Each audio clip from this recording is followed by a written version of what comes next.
Hello and welcome back to Kim Reads as we continue with changes for Kirsten. Chapter 3. Good news? I like it better here with everyone living here. It's cozy, Anna said.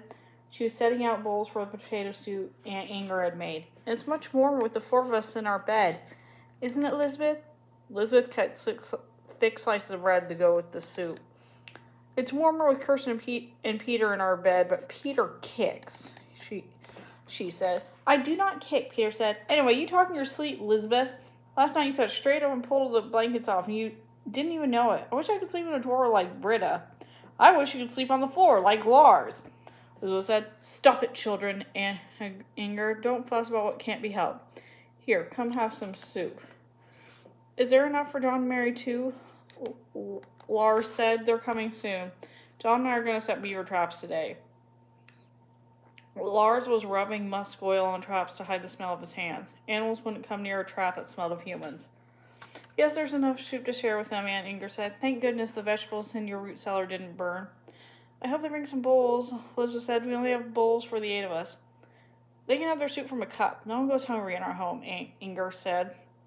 Elizabeth, why are you in a bad mood today? I can't help it, Elizabeth said. She rubbed her forehead as though a tight band pressed there. I try to be cheerful, but I just can't be.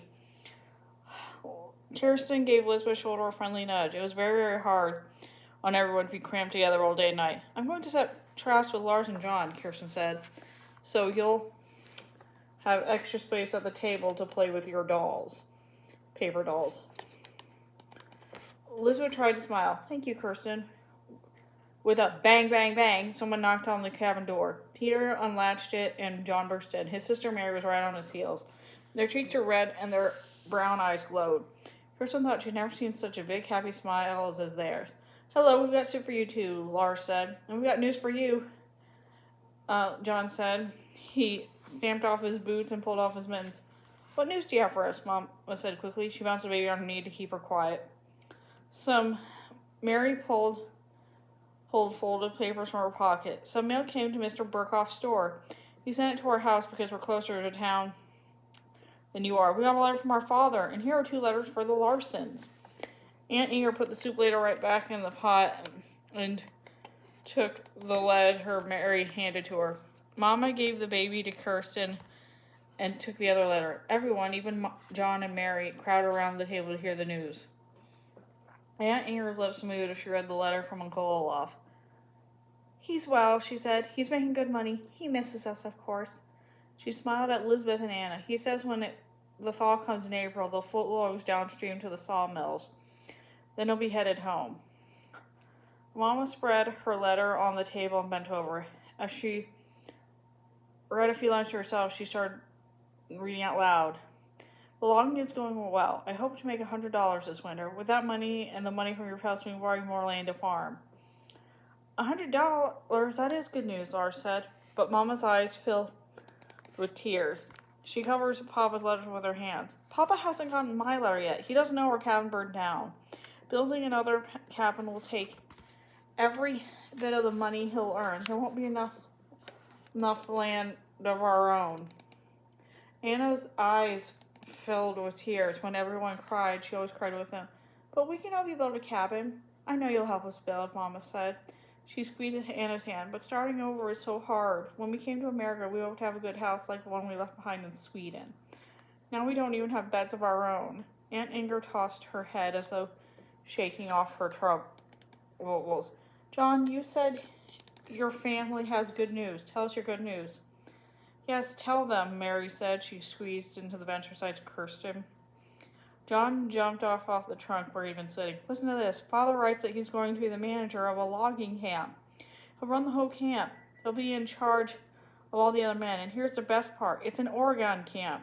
Oregon camp, Peter said. What's Oregon? Where is Oregon? Elizabeth corrected him. Oregon is a place. Oregon's a place far west beyond the prairie and even the mountains. John was so excited that he slapped his leg as he spoke.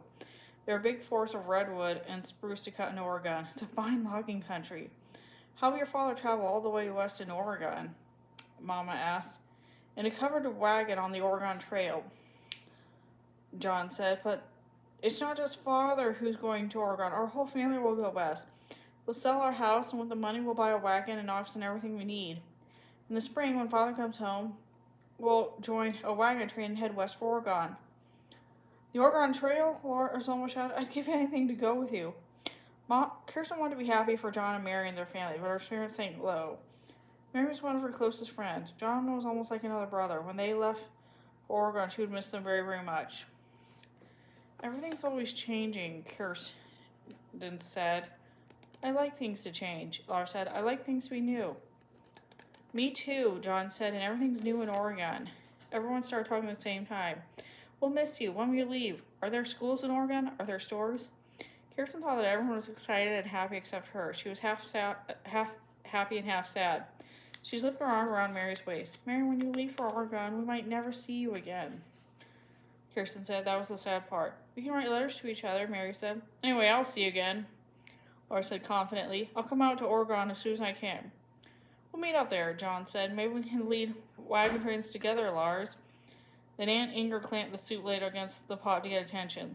The Stewarts moved to Oregon is good for them and good for you too, she said to Mama. The Stewarts want to sell their house. Your house is now burned, and you need a new one. You can buy the Stewarts' house. Then they'll have the money they need to move west, and you'll have the home you want. Isn't that wonderful, Mom?